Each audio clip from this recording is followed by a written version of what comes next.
Assalamualaikum warahmatullahi wabarakatuh. Alhamdulillah. Kami dari kelompok 8 akan mempresentasikan mengenai perencanaan sistem pengelolaan air limbah domestik pada dapur SPPG MBG.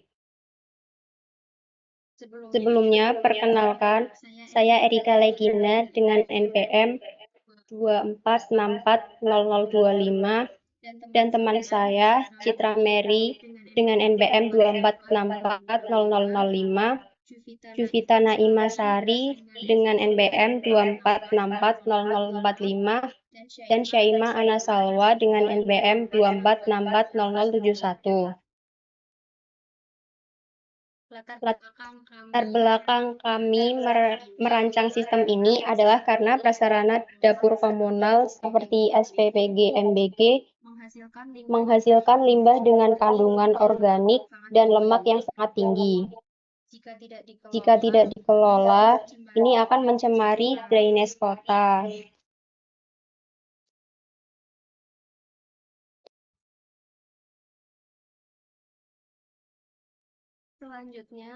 Selanjutnya, analisis debit dan kapasitas. Dasar perencanaan kami dimulai dari penentuan jumlah pengguna, yaitu 50 orang. Berdasarkan standar kebutuhan air domestik, kami mengonsumsikan pemakaian air sebesar 80-100 liter orang per hari. Dari angka tersebut, kami menetapkan faktor limbah sebesar 80%, sehingga didapatkan estimasi debit air limbah harian sebesar 4.000-5.000 liter per hari.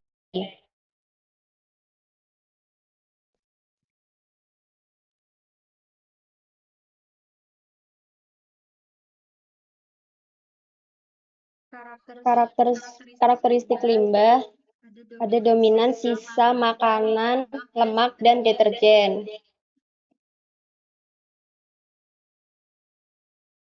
Kemudian, alur proses pengolahan. Sistem ini menggunakan kombinasi anaerob dan aerob. Yang pertama ada grass trap, yang kedua bak anaerob 1, kemudian bak anaerob 2, bak anoksik, bak aerasi, dan bak sedimentasi.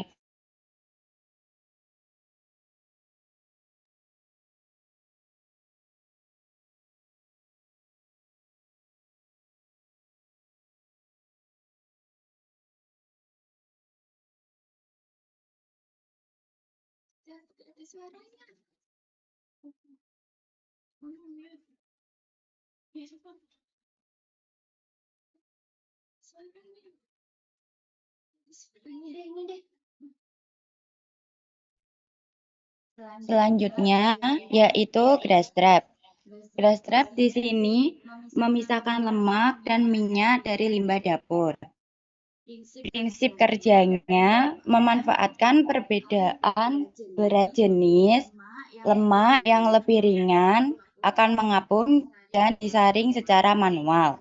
Kemudian mencegah penyumbatan pipa dan menjaga agar bakteri dari unit biologis tidak terbungkus lapisan minyak.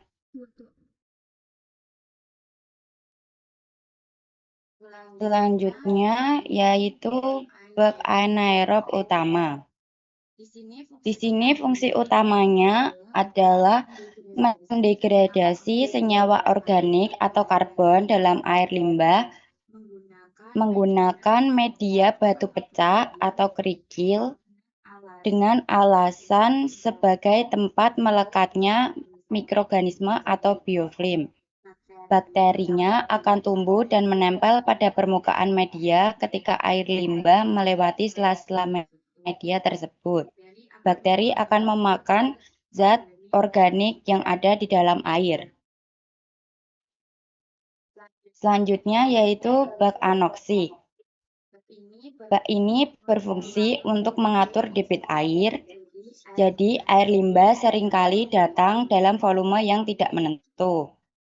Nah, bab ini memastikan aliran yang keluar menuju tahap selanjutnya tetap konsisten dan stabil, sehingga memberikan waktu bagi air untuk mengendap sisa-sisa padatan yang mungkin masih terbawa dari proses sebelumnya.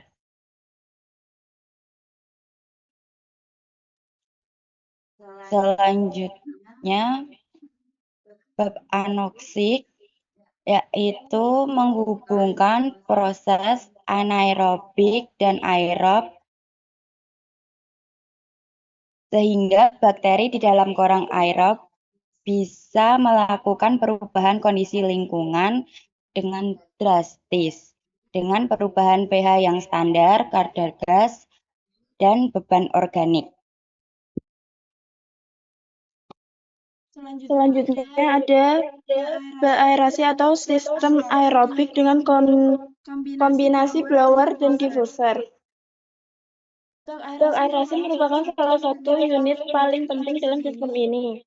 Pada tahap ini, blower dan diffuser digunakan untuk menyuplai air ke dalam air limbah sehingga bakteri aerob dapat bekerja secara optimal dan efektif dalam menurunkan kadar BOD, COD, dan menghilangkan bau dari air limbah. Gambarnya bisa dilihat di samping ini. Yang terakhir yaitu ada sedimentasi yang memiliki fungsi sebagai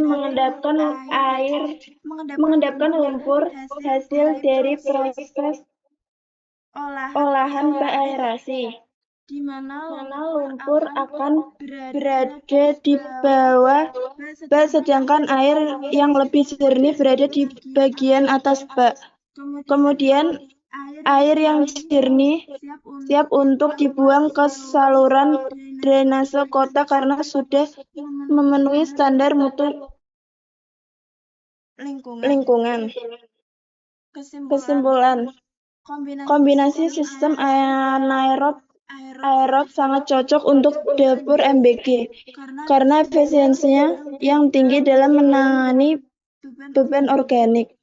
Dengan adanya sistem ini, resiko pencemaran air, tanah, dan bau tidak sedap di kawasan pemukiman atau prasarana dapur dapat diminimalisir secara signifikan.